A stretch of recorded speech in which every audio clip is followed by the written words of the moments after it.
Beyond the Badge is brought to you by the Edina Crime Prevention Fund.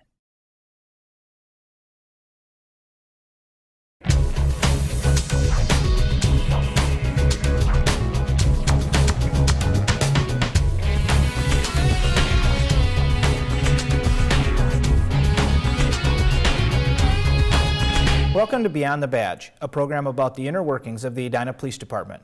Thanks for joining us. I'm Officer Brian Hubbard.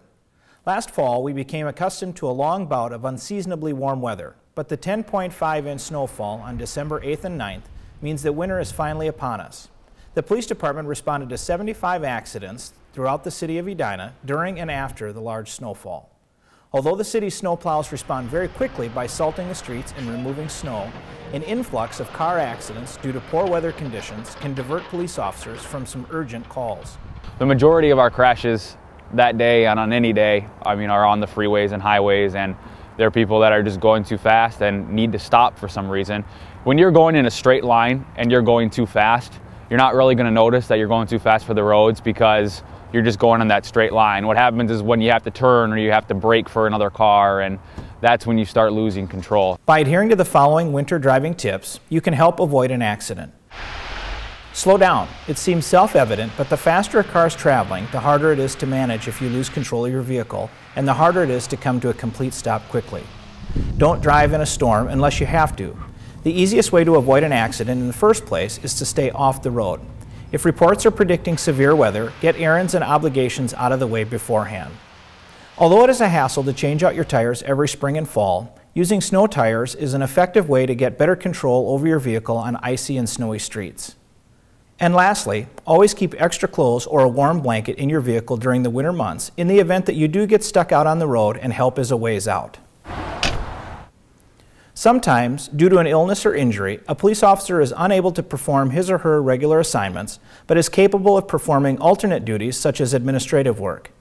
Not only does light duty give officers the opportunity to remain productive while he or she is physically unfit for street duty, but this type of work allows the department to take care of tasks that have been pushed to the back burner.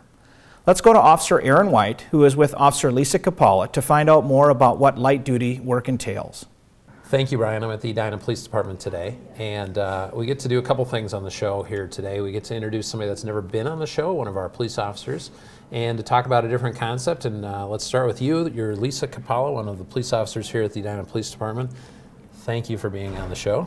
Thank you for having me. And then part two, as I said, we would talk about something new, something we haven't introduced before, and specifically, we're talking about light duty assignments. A lot of people maybe don't think that the work of a police officer, sure, we spend a fair amount of time sitting in police cars, but the truth is, you never know when you're going to need to be physical or be out there running around or chasing a bad guy, right? Right. And in your case, and in the case of some officers, you know, we can't prevent the occasional injury or surgery or something along those lines. And like a lot of our officers here, you have a background in specifically dispatching. Tell me a little bit about your experience away from the Edina Police Department. Well, I've worked for a private company. The majority of my time there actually was spent in the dispatch center. I went in there when I went to college the first time, and it's always been a part-time job, and now it's a casual job, and it's just something that I've always just held on to, something to do that's different. So we've referred to this as light duty. Some people might think light duty, you know, busy work, finding something to do for Lisa while you recover from your injury. But really what we're doing with a lot of these assignments is kind of filling holes, aren't we? Meeting needs that maybe, you know, we're a little behind on. I know we've got some projects where officers have, you know, even if it involves files and paperwork, or doing some catch-up work. And in your case, you're filling in for kind of a short dispatch center. Yes, the dispatch center has been short ever since we took on Golden Valley, and it takes a long time to hire somebody. Sure. So, and the training process is long too. So it's actually been nice because I've been able to work in there as a third person. Sure. It's been very challenging at times. So I'm glad that I could be of help to them during this time. Well, and you hit on a good point. Our dispatchers are extremely well-trained, experienced employees, and your talents, your experience in that are certainly unique in that this is certainly not a job we could just give somebody a couple hours of training and saying, you're a dispatcher, could we? No, and the only reason it worked out for me was because I know how to use the radios. It's the same radio system that I use. I just experience with getting information on calls and using the phones and using the CAD systems that we use. I did have to undergo some training, but for the most part, a lot of the things that we do in there I already had some experience with. So it helped the training go by much quicker than it normally would have. How about missing the street? Are you looking forward to getting back out there in the squad? Yeah, I do miss it. So. Okay. But it sounds like you're having a good time and you're certainly filling a need, and that's really the message we want to get out there is we not only support the officers that need a little time away from the road, but we also find very useful things for you to do. So yes. I wish you a rapid recovery. Thank you. And thanks for sharing a little of what you're doing during this light duty recovery period. Thank you. Officer Lisa Kapala, one of the police officers here at the Edina Police Department, and we'll return to you, Brian. Thank you, Aaron. Congratulations to Officer Brandon Kuske, Air and Order, for receiving the Edina Police Department's Distinguished Service Award. In March of 2010, Officer Kuske investigated a stalking report involving an 18-year-old female victim at Southdale Center.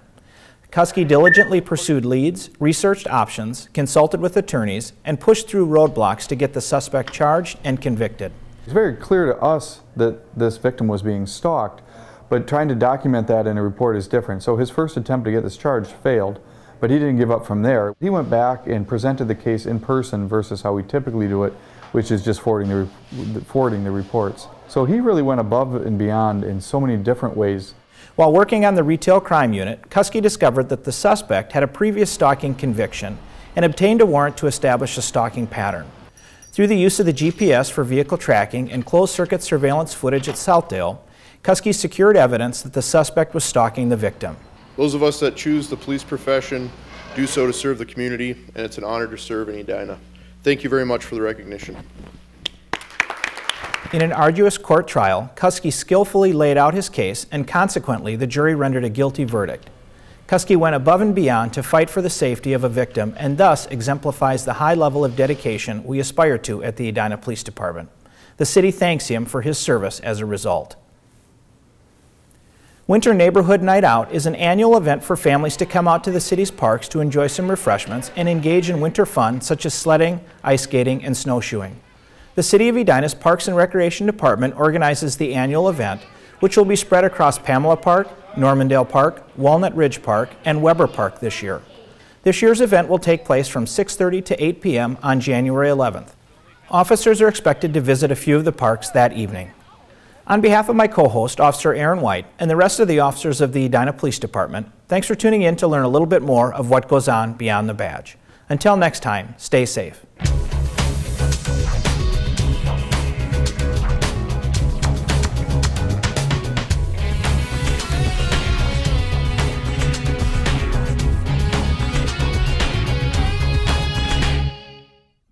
Beyond the Badge is brought to you by the Edina Crime Prevention Fund.